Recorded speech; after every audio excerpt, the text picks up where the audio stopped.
So, the question I want to ask you is, how do you know when it's time to move on?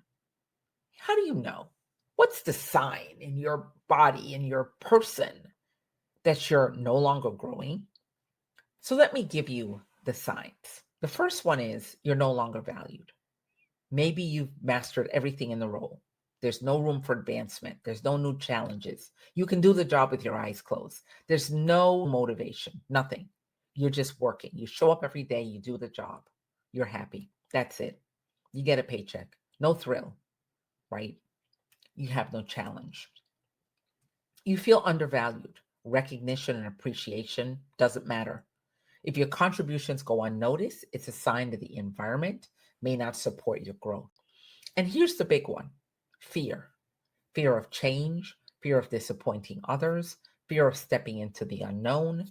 The fear can trick us into staying longer than we should. Fear.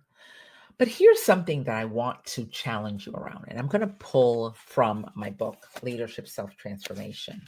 And I'm going to read a chapter. The chapter is, Are You Stuck in Complacency and Mediocrity? It's bold. I recently had a discussion with a friend who described their work as meaningless, as a thought, meaningless.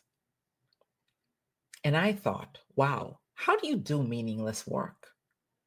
As I listened to her complaints, I asked, when did you decide to live in complacency and rise to mediocrity? There's a gasp at the other end of the phone. She realized that her job wasn't meaningless. She had become mediocre. Often, we make agreements with ourselves to show up only at 50% or 40% or 30%. But really, who are we hurting? If you've been given a gift and you only unwrap half of it, that has little to do with your boss, but it has a lot to do with you. Society has grown accustomed to rewarding mediocrity, mediocre people, and allowing individuals to be complacent about their lives and their careers.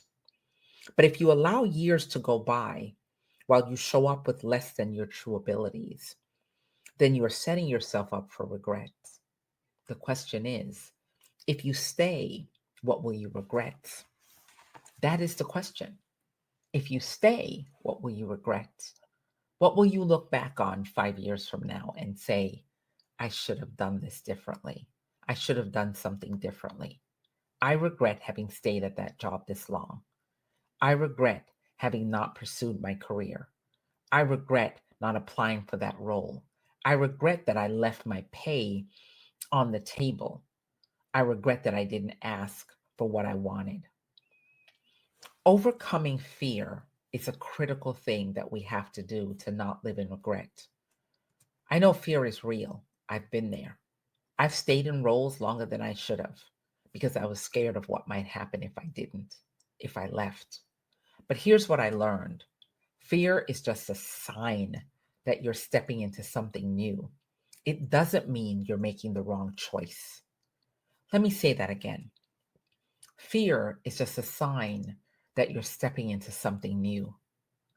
It's that uncomfortableness of change. It doesn't mean you're making the wrong choice. So, how do you overcome it?